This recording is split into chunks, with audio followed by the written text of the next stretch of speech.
69 తెలంగాణ ఉద్యమకారులు వేదిక మీద రావాల్సిందిగా మనం చేస్తాం. శ్రీ ఆంజనేయులు గారు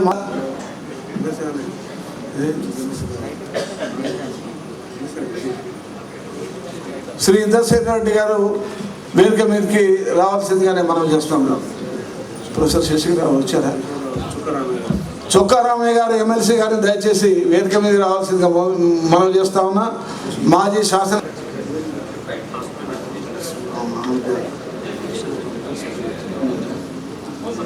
కూడా జగం అంజయ్ గారు వచ్చి గజం అంజయ్ గారు వేదిక మీద రావాల్సింది కోరుతున్నాను. వెంకన్న నేత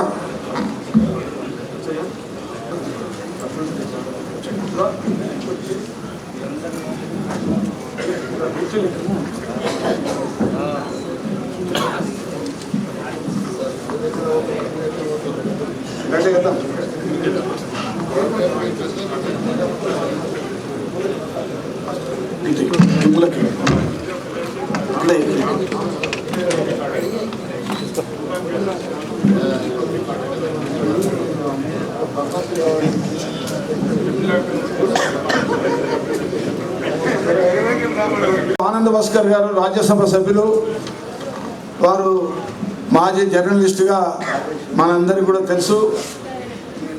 వారు ఈ మధ్యన రాజ్యసభలో కూడా బ్రహ్మాండమైనటువంటి, వారు తెలుగు కవి అనుకున్నాం కానీ ఇంగ్లీష్లో బ్రహ్మాండంగా 40 నిమిషాలు మాట్లాడి తెలంగాణ గురించి మరి అందరి మనల్ని పొందినట్టు సీనియర్. ఈ తరానికే అనేకం విభిన్నమైన దారులు కనిపిస్తూ ఉన్నాయి, కానీ మమేకమయ్యేటువంటి ఒక మహత్తర లక్షణం నారాయణ దాసులో ఉన్నది కాబట్టి ఇలా కలిసి రాగలుగుతా ఉన్నారు. స్ఫూర్తి ఇవ్వగలుగుతున్నాడా లేదా ఆ హృదయానికి మాత్రమే. ఏ హృదయానికి శుభకామన తెలుపుతూ వారి ఆశీస్సులు కోరుతూ సెలవు తీసుకుంటాను. ధన్యోస్మి.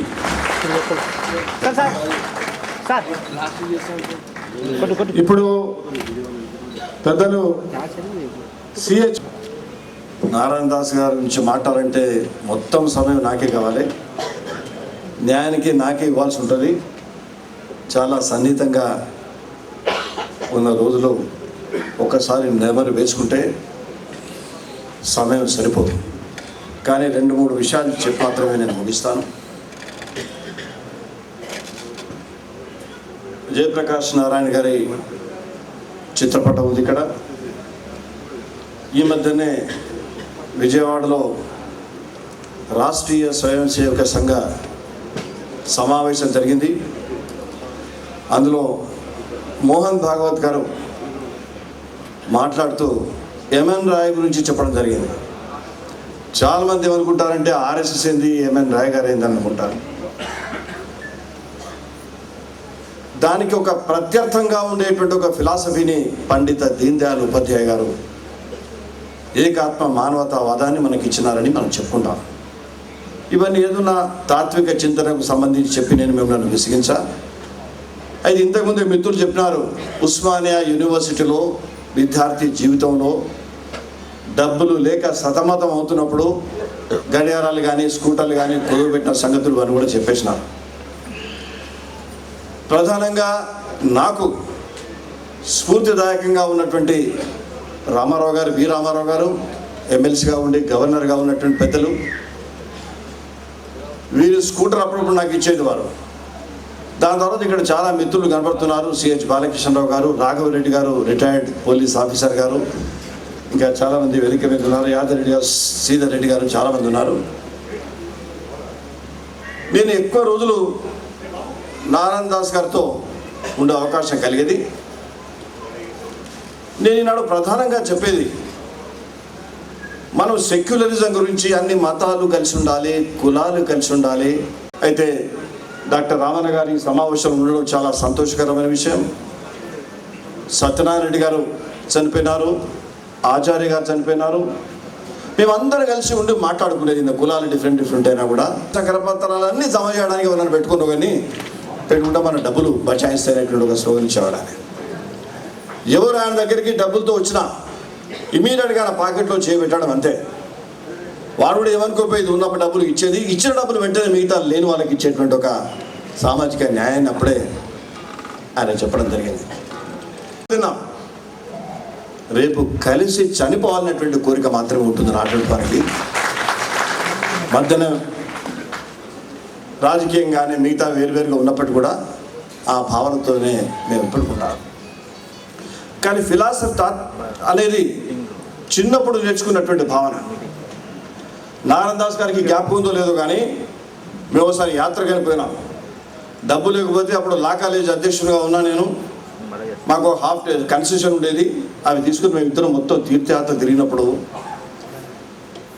మధుర మీనాక్షి దేవాలయాన్ని చూసి బయటకు వచ్చినప్పుడు ఒక మాట చెప్పాడు ఆయన. సాగర్ ఇందులో నీకు మంచిగా అనిపించింది. దేవాలయాన్ని నిర్మాణం చేసినటువంటి దానికి సహకరించినటువంటి ఆ రాజు రాణి బొమ్మలు చిన్నగా ఉంటాయి. వాళ్ళు మనం నమస్కారం చేసి ఉంది అంటే మేము ఇంత మీకోసం పెట్టాం, ఇదంతా తప్పులుంటే క్షమించండి అనేది అది మన సంస్కృతి పరంపర. భార్య కోసమో లేకపోతే బిడ్డ కోసమో తండ్రి కోసమో తాజ్మహల్లో చార్మినార్లో ఎవరు నిర్మించలేదా? మన పరంపర అనేది ఇది అనేటువంటి ప్రతి దాంట్లో 150 సంవత్సరాల వివేకానందుని శతాబ్ది ఉత్సవాల సందర్భంగా కూడా మనం అనుకోవాలి. కేప్ కొమరన్కి మేము పోయినాం. అక్కడికి గంటల తరబడి కూర్చున్నాం అక్కడ. ఎందుకంటే వివేకానందుడు కూడా కూర్చున్నాడు అన్నాడు. మనం కూడా సూర్యాస్తమం సూర్యుడు ఉదయించేది చూడాలనేటువంటి ఆలోచనతో అక్కడికి ఉండడం జరిగింది. ఏది ఏమైనా కూడా నేను ఒకసారి యూనివర్సిటీలో సహజంగా జరుగుతుంటాయి. యూనివర్సిటీ కొట్టాట్లో దెబ్బలు తిన్నప్పుడు నేను హాస్పిటల్ బెడ్లో దాదాపు సెమీ కాన్షియస్ స్టేజ్లో ఉన్నప్పుడు నన్ను చూడడానికి వచ్చినాడు. సాగర్ ఎట్లుంది నేను చూస్తే పాప నారాయణ దాస్ కూడా ఇంత ఉబ్బున్నాడు. ఆయన కూడా ఎవరు కొట్టేశారు.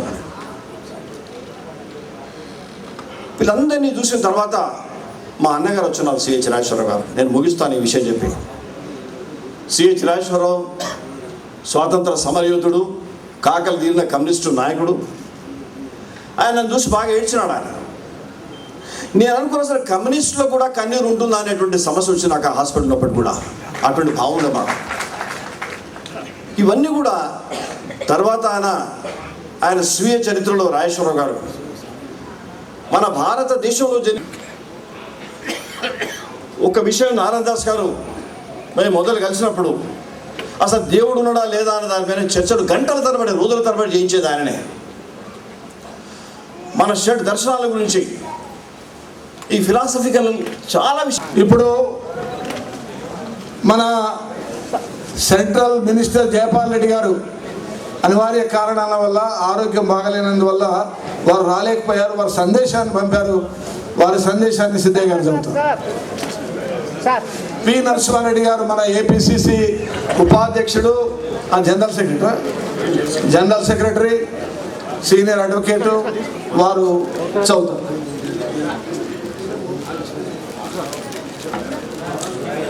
సభాధ్యక్షులు కృష్ణారెడ్డి గారు, పెద్దలు గౌరవైన నారాయణ దాస్ గారికి హృదయపూర్వక జన్మదిన శుభాకాంక్షలు. మిగతా వేదికపై ఉన్న పెద్దలందరికీ జైపాల్ రెడ్డి గారు హృదయపూర్వక శుభాకాంక్షలు చెప్తున్నాను. జన్మదిన శుభాకాంక్షలు చెప్తూ కనీసం ఆయన ఈ 70వ సంవత్సరం జన్మదిన శుభాకాంక్షలో తెలంగాణ వస్తుంది అని నేను ఆశిస్తూ, అదే ఆయనకు ఒక నా గిఫ్ట్గా తెలంగాణ ఇస్తామేమో మేమందరం కలిసి అని నా మనసులో ఉన్న కోరిక మరోసారి ప్రయత్నం చేస్తే విద్యార్థిగా రాష్ట్రీయ స్వయం సేవక సంఘం కార్యకర్తగా ఉన్నాను. అప్పటి నుండే నాకు వారితో సాన్నిహిత్యం ఉంది. ఆ సమయంలో ఉస్మానియా విశ్వవిద్యాలయం వామపక్ష హింసా రాజకీయాలకు అడ్డగా ఉండేది. అలాంటి క్లిష్ట సమయంలో శ్రీ నారాయణ దాసు విద్యార్థి లోకంలో జాతీయవాద శక్తులకు వెన్నెముకగా నిలిచి వారిని సంఘటితపరిచారు. నిర్భయత్వం, ప్రతికూల పరిస్థితుల్లో సైతం ముందుకు చొచ్చుకెళ్లే చొరవ, నిరాడంబర జీవనం, సమాజ హితానికి అనుగుణంగా జీవించే ప్రవృత్తి, కష్టపడే మనస్తత్వం వారి విశేష గుణాలు. వారు వివాహం చేసుకొనలేదు. బ్రహ్మచారిగా తాను నమ్మిన సిద్ధాంతాలు, విలువల కోసం పనిచేస్తూనే ఉన్నారు. విద్యార్థులకే కాదు, సామాజిక కార్యకర్తలందరికీ వారిది ఆదర్శ జీవనం. తనదంటూ ఏదీ ఆలోచించకుండా దేశం కోసమే ఆలోచించడం వారి జీవనపు ప్రత్యేకత. 70 సంవత్సరాలు పూర్తి చేసుకుంటున్న ఈ శుభ సందర్భంలో వారికి శుభాకాంక్షలు తెలియజేస్తున్నాను. ఆరోగ్యంగా నిండు నూరేళ్లు వారి జీవితాంతం సుఖంగా ఉండాలని భగవంతుణ్ణి ప్రార్థిస్తున్నాను. ముందుగా నిర్ణయించబడిన పర్యటనల కారణంగా శ్రీ నారాయణ దాస్ గారి సప్తతి జన్మ వేడుకలకు రాలేకపోతున్నా. 70th बर्थडे सेलिब्रेशन हो रहा है।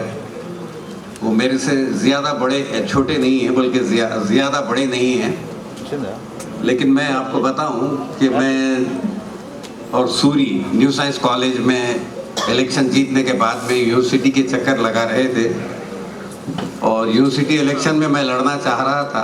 कहीं कहीं कुछ बात करते और चले जाते, इधर जाते, उनके साथ साथ लोग आते रहते जाते रहते थे। एनीहाउ बैठकर हमने हॉस्टल में डिसीजन लिया सेपरेट तेलंगाना का, और उसके बाद ये तहरीक आज तक आई और आज तक भी मैं जय तेलंगाना ही कहता हूँ। और उसी बहुत सारे हमारे साथी तेलंगाना छोड़ दिए, ज़माने के साथ साथ अपने बहुत सारे लोग यहाँ मौजूद हैं जो उस ज़माने में काम किए, लेकिन अब हल्लू हल्लू वो तेलंगाना में आ रहे हैं। जब शायद उनको ये एहसास हुआ कि अरे भाई हम 69 में मार खा गए, अगर वो जब भी साथ देते और कंटिन्यू मूवमेंट रहता तो आज हम हासिल कर लेते। ये शिकायत मेरी नारायण दास साहब से भी है। जब वो मेरे ऑफिस में एक मीटिंग में मैंने उनसे कहा कि भाई आप इतने डायनेमिक आदमी और आपकी वजह से बहुत सारे लोग, ऐसा मालूम होता था कि इनके सब फॉलोअर्स हैं, आज जितने बैठे हुए हैं वो उनके चाहने वाले भी हैं, फॉलोअर्स भी हैं और उनको बड़ी इज्जत की निगाह से देखते हैं। हरिनाथ राव भी अमेरिका से आए हुए हैं जो यूनिवर्सिटी प्रेसिडेंट थे। बहरहाल तो उनको नए नारायण दास पैदा होंगे, वरना आज हर जगह लीडरशिप का फुकदान है, लीडरशिप नहीं है, जिसकी वजह से आज बहुत सारे मसाइल पैदा हो गए हैं। बहरहाल मेरा जीतना भी नारायण दास जी के तुफैल में मैंने यूनिवर्सिटी इलेक्शन जीता, मुझे मिले। और उस वक्त दो कैंडिडेट हरिनाथ राव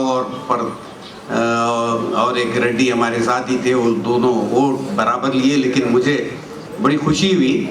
मैं सोचता था मैं माइनॉरिटी का आदमी हूँ और कई हमारे मुस्लिम भाई मुझे कहे कि तुम कहाँ जीतते, क्यों हिमाकत कर रहे हो, लेकिन वाइस प्रेसिडेंट मैं उस वक्त जीता, तेलंगाना तहरीक में साथ रहा और आज तक मैं तेलंगाना के लिए खड़ा हूँ। పెద్దలు వాళ్ళందరూ కూడా 2 నిమిషాలు మాట్లాడతాం పెద్దవాళ్ళు. ఇప్పుడు ఈ సన్మానంలో పెద్దలు మన ఐటీ మంత్రి గారు పొన్నాల లక్ష్మయ్య గారు, కృష్ణారెడ్డి గారు, పెద్దలు గవర్నర్ మాజీ గవర్నర్ రామారావు గారు, ఎమ్మెల్యే నాగం జనార్దన్ రెడ్డి గారు, చుక్కా రామయ్య ఎమ్మెల్సీ గారు, పెద్దలు ఇంద్రసేన్ రెడ్డి గారు, వీళ్ళందరూ కూడా దయచేసి మన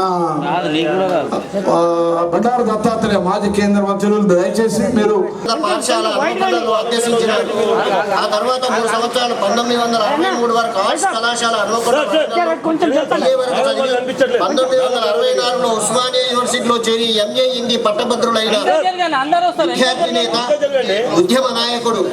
1966-67 వరకు జరిగిన యూనివర్సిటీ అనాటమీ స్వయం ప్రతిపత్తి కొరకు పెద్ద ఎత్తున ఉద్యమం చేపట్టి స్వయం ప్రతిపత్తి సాధించడంలో శ్రీ నారాయణ దాస్ గారి పాత్ర ఆదర్శనీయం, చిరస్మరణీయం. ఇది ఒక చారిత్రాత్మకమైన ఘట్టం. 1966-1970 వరకు ఉస్మానియా యూనివర్సిటీలో జరిగిన అనేక విద్యార్థి ఉద్యమాల సారథ్యం అనుబంధంగా ఉన్న సుమారు 72 కళాశాలల విద్యార్థి సంఘాల ఎన్నికలలో వీరు చురుకుగా పాల్గొని దాదాపు మెజార్టీ సంఘాలను 4 సార్లు గెలిపించిన విద్యార్థి నేత, ఉద్యమ నాయకుడు, ప్రత్యేక తెలంగాణ ఉద్యమ సారథి. 1969 సంవత్సరంలో యూనివర్సిటీ విద్యార్థి సంఘానికి కీర్తిశేషులు డాక్టర్ మల్లికార్జున్ గౌడ్ మాజీ ఎంపీ గారిని జనరల్ సెక్రటరీగా గెలిపించి ఆయన ఆధ్వర్యంలో తెలంగాణ యాక్షన్ కమిటీ ద్వారా ప్రత్యేక తెలంగాణ రాష్ట్రమే అన్నిటికీ పరిష్కారం అని తీర్మానించి తెలంగాణ ఉద్యమానికి సారథ్యం వహించాడు. ఈ ఉద్యమం ఆనాటి కాలంలో ఉవ్వెత్తున లేచి విద్యార్థుల, ఉద్యోగుల, మేధావుల ఐక్య ఉద్యమంగా మారి తెలంగాణలోని ప్రతి గ్రామాలకు, పట్టణాలకు, జిల్లాలకు వ్యాప్తి చెంది ప్రజా ఉద్యమంగా మారి పార్లమెంటును కొలిపివేసింది. మన రాష్ట్రంలో విద్యార్థి ఉద్యమాలు తెలంగాణ ఉద్యమంతో పాటు అనేక జాతీయ, రాజకీయ, సామాజిక ఉద్యమాల్లో కీలక పాత్ర పోషించిన మన నిస్వార్థ సేవ త్యాగనిధి వల్ల రాష్ట్రంలో చాలా మంది ముఖ్యమంత్రులు ఆ రోజుల్లో వీరి నాయకత్వంలో ఎంతో మంది విద్యార్థులు రాజకీయంగా ఆర్థికంగా ఎదగడానికి తోడ్పడి కింగ్ మేకర్ గా అని పేరు తెచ్చుకున్నాడు.